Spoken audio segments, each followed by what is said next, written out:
నమో వెంకటేశాయ. అఖిలాండ కోటి బ్రహ్మాండ నాయకుడైన శ్రీ శ్రీనివాస పరబ్రహ్మ యొక్క దివ్యానుగ్రహ విశేషం చేత తిరుమల తిరుపతి దేవస్థానం వారు నిర్వహించే అనేక ధార్మిక కార్యక్రమాల్లో భాగంగా ప్రతిరోజు మనం శ్రీమన్ మహాభారతాంతర్గత అరణ్య పర్వలోని విశేషాలను యథాశక్తి తెలుసుకునే ప్రయత్నం చేస్తున్నాం. ఈనాటి ప్రవచన కార్యక్రమాన్ని మంగళ శ్లోక పఠన పురస్సరంగా ప్రారంభించుకుందాం. నారాయణం నమస్కృత్య నరం చైవ నరోత్తమం దేవీం సరస్వతీం వ్యాసం తతో జయముదీరయేత్. శ్రీ గురుభ్యో నమః. హరి ఓం.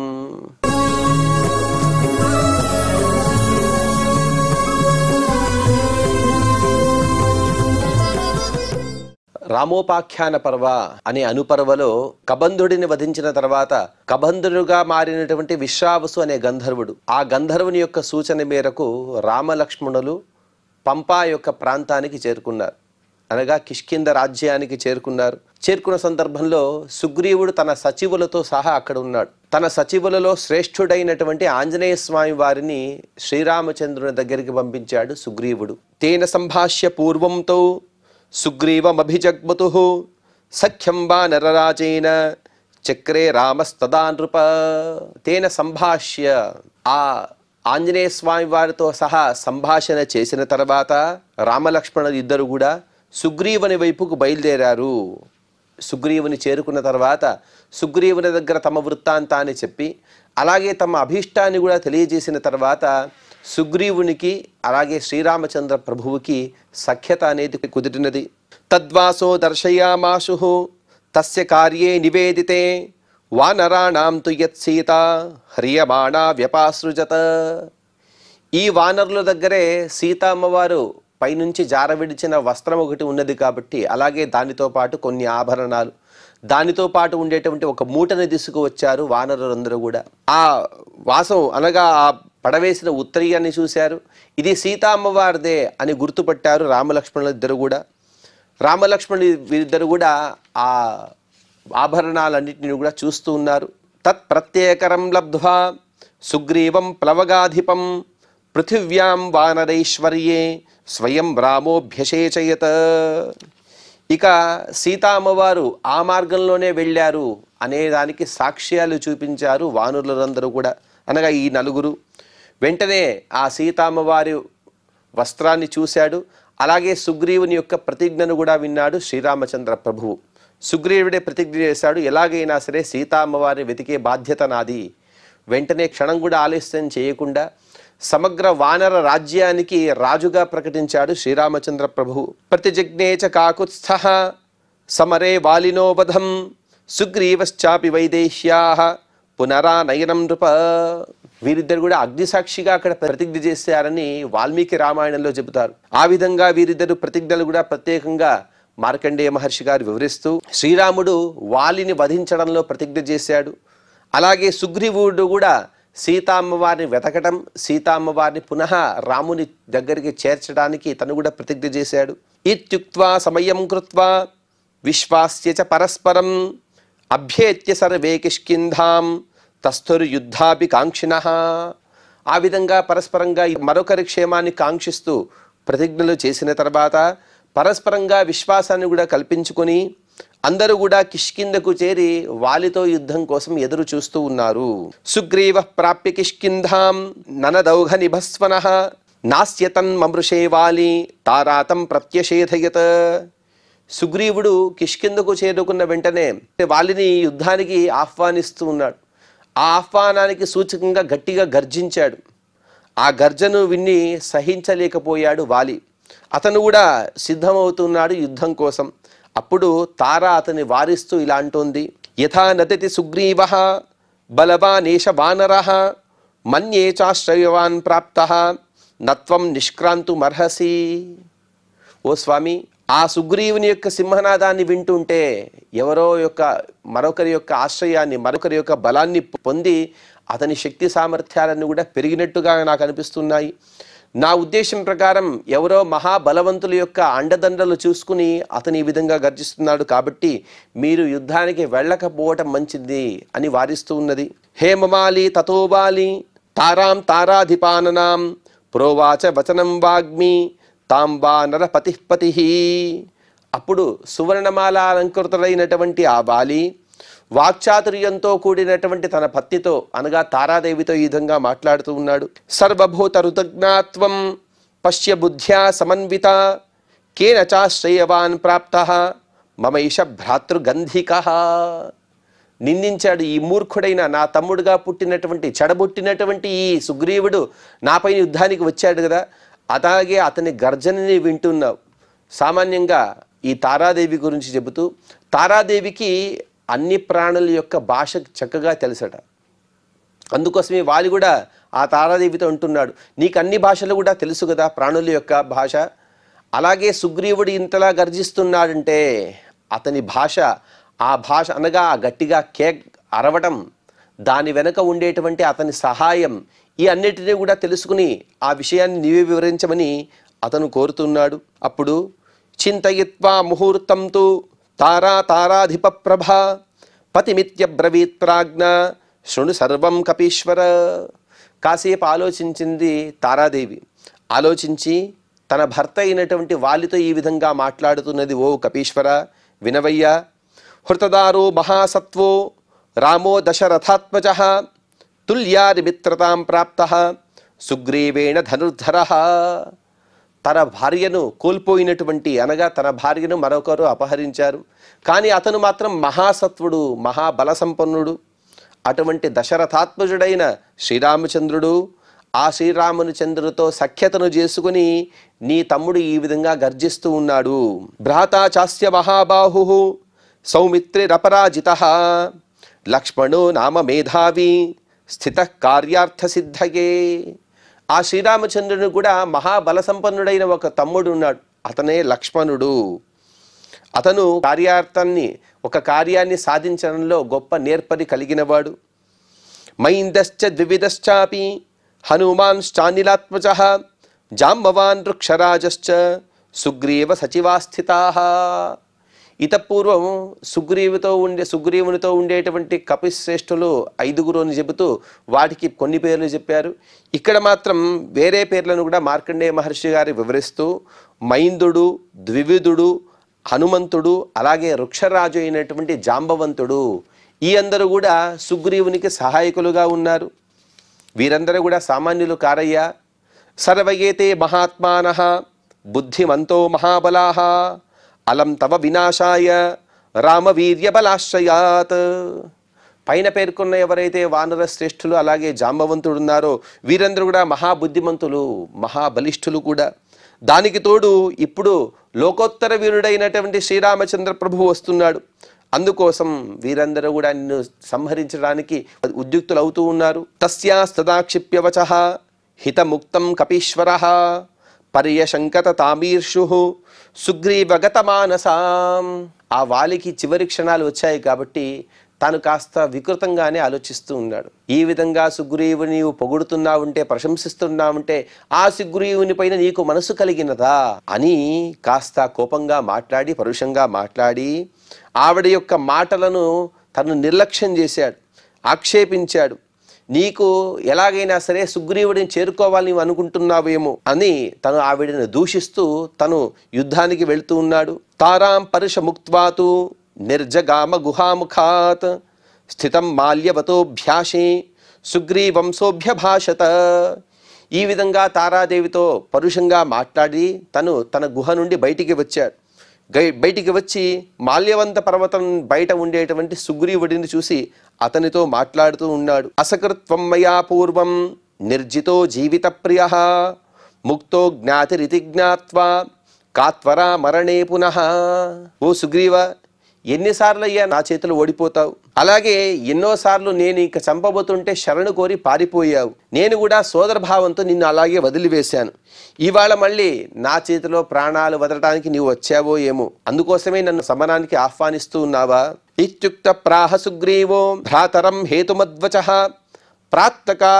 ప్రాప్తకాలమమిత్రఘ్నో రామం సంబోధయన్నివ.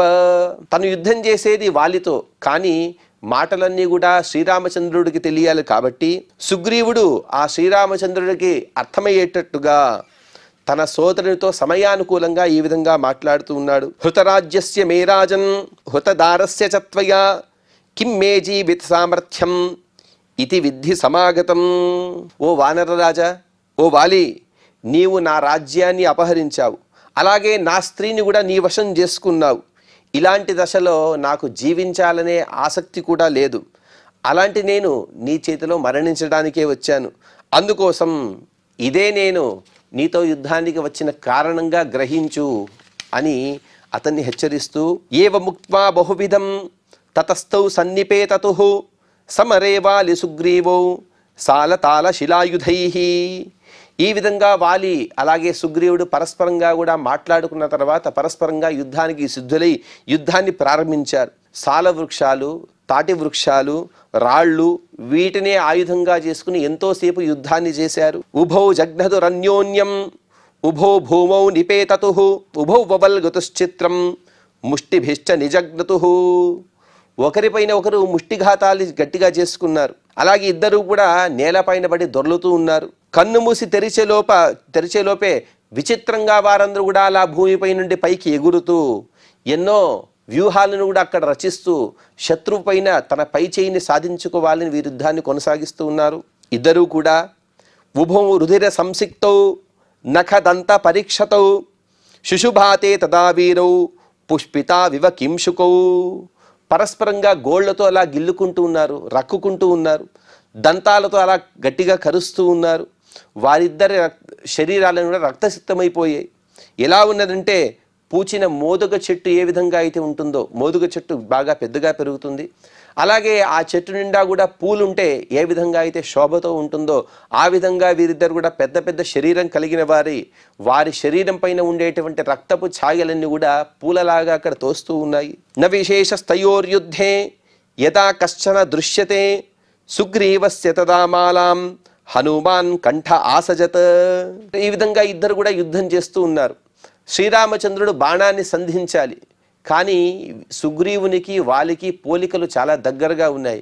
ఎవడు సుగ్రీవుడు ఎవడు వాలి అని తెలియటం లేదు శ్రీరామచంద్రునికి. ఆ సందర్భంలో ఆంజనేయ స్వామి వారు ఒక మాలను తీసుకుని ఆ సుగ్రీవుని యొక్క శరీరం పైన అలంకరించారు.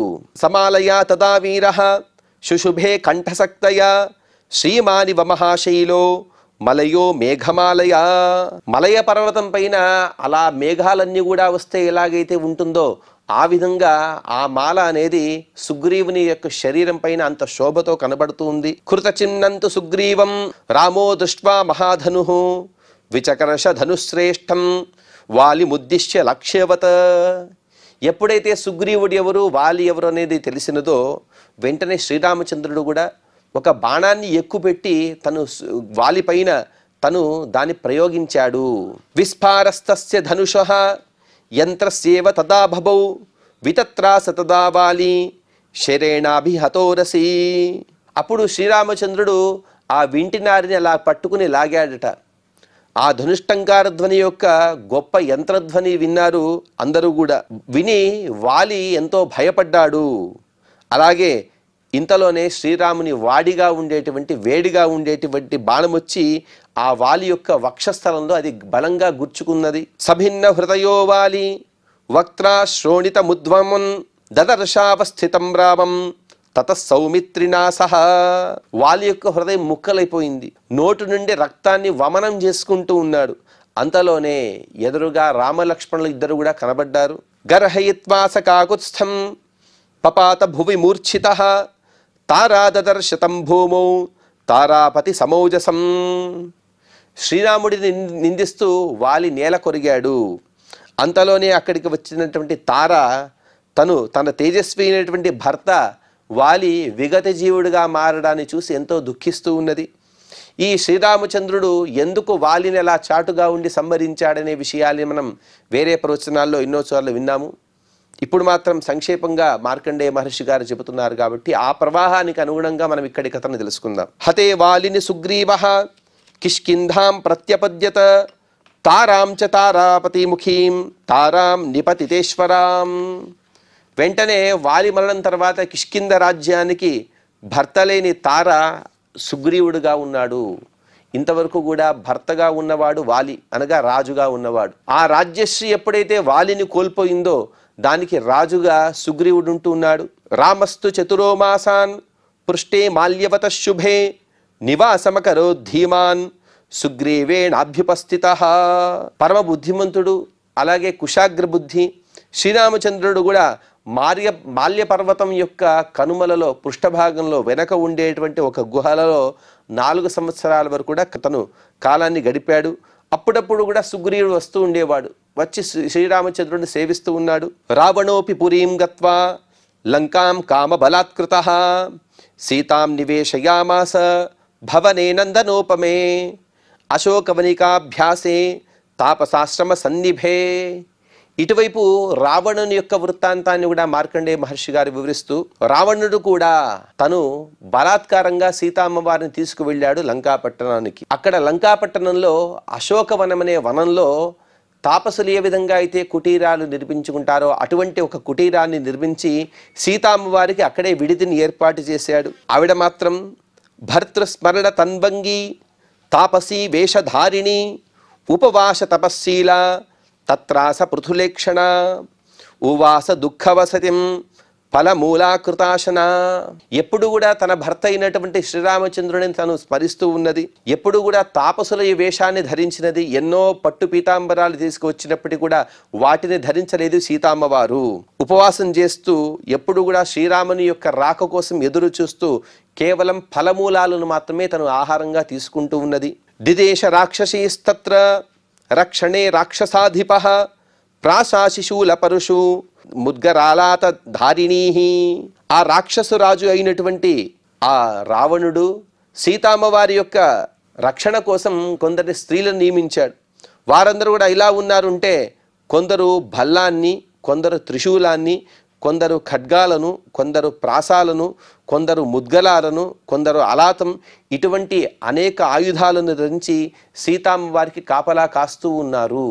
ఈ విధంగా సీతామ్మవారిని తను అపహరించి తీసుకువచ్చాడే కానీ ఇతపూర్వం చెప్పిన విధంగా బలాత్కారంగా ఏ స్త్రీని కూడా అనుభవించలేడు ఈ దుష్ట రావణుడు. ఈ విషయాన్ని తర్వాత కూడా చెప్పబోతూ ఉన్నారు. కానీ తన యొక్క అధీనంలో ఉండేటువంటి సీతకు ఎటువంటి ఆపదలు కూడా రాకూడదు, అలాగే తనకు కూడా ఆవిడపైన ఎంతో మనసు ఉన్నది కాబట్టి ఆవిడని రక్షించుకునే బాధ్యత తనది. అందుకోసం చాలా జాగ్రత్త పడుతూ, అలాగే ఆవిడ ఎలాగైనా తన వశం చేసుకోవాలనే భావనతో ఇంతవరకు కూడా సీతామ్మవారు తాపసుల వెంట తాపస వేషంతో అటువంటి దినచర్యతోనే ఆవిడ గడిపారు. కాబట్టి అశోకవనంలో కూడా ఆవిడకు అనుకూలమైనటువంటి వాతావరణాన్ని సృష్టించాడు రావణుడు. అనగా తాపసులు ఏర్పరచుకున్నటువంటి పర్ణ కుటీరాలు, అటువంటి వాతావరణాన్ని ఏర్పరిచి అక్కడే ఆవిడకి విడిదిని ఏర్పాటు చేశాడు. కానీ సీతామ్మవారు మాత్రం ఏ సందర్భంలోనూ కూడా శ్రీరాముని యొక్క స్మరణ వదలక ఆ రావణుడిని దూషిస్తూ ఉపవాసంతో ఉంటూ కేవలం ఫలమూలాలను మాత్రమే అప్పుడప్పుడు ఆహారంగా స్వీకరిస్తూ రామనామ స్మరణతో ఆవిడ జీవితాన్ని కొనసాగిస్తున్నారు అని చెబుతున్నారు. ఇంకా సీతామ్మవారిని ఎవరెవరు రక్షిస్తున్నారు, తర్వాత జరిగిన వృత్తాంతాలు మనం తదుపరి ప్రవచనంలో తెలుసుకునే ప్రయత్నం చేద్దాం. ఈనాటి ప్రవచనాన్ని శ్రీ వెంకటేశ్వర స్వామి వారి పాద పద్మములందు సమర్పణ చేస్తూ క్షమాప్రార్థన మరియు మంగళ పద్యాన్ని పలుకుదాం. యదక్షర పదభ్రష్టం మాత్రాహీనం చ యద్భవేత్ తత్సర్వం క్షమ్యతాం దేవ నారాయణ నమోస్తుతే. శ్రియః కాంతాయ కళ్యాణ నిధయే నిధయేర్థినాం శ్రీవేంకట నివాసాయ శ్రీనివాసాయ మంగళం.